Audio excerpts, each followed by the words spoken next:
Bonjour, dans cette capsule nous allons définir le travail du poids.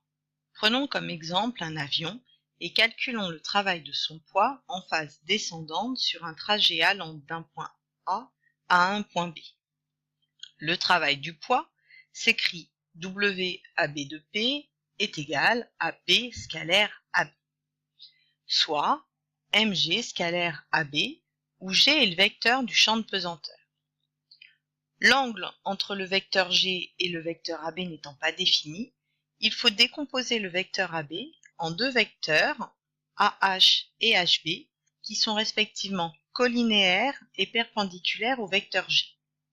On peut ainsi appliquer la relation de Chasles et remplacer le vecteur AB par la somme de AH plus HB. On peut ensuite développer cette expression et écrire que le travail du poids sur le trajet AB est égal à mg scalaire AH plus mg scalaire HB. Les vecteurs G et HB étant perpendiculaires, le produit scalaire de ces deux vecteurs est donc nul.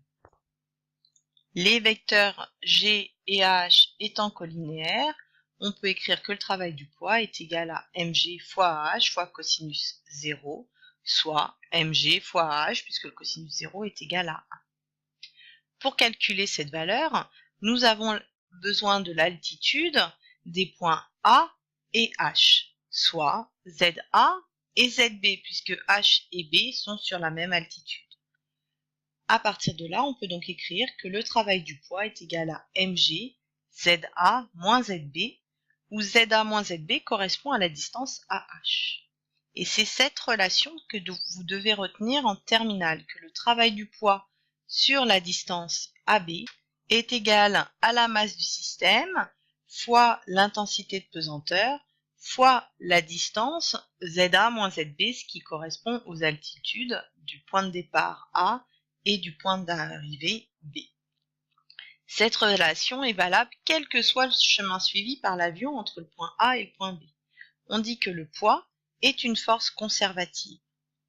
Cette propriété peut être généralisée à toutes les forces.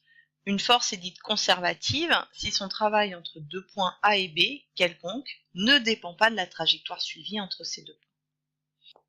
Donc ce qu'il faut retenir, c'est que le travail du poids sur un trajet AB est indépendant du chemin suivi et ne dépend que des altitudes.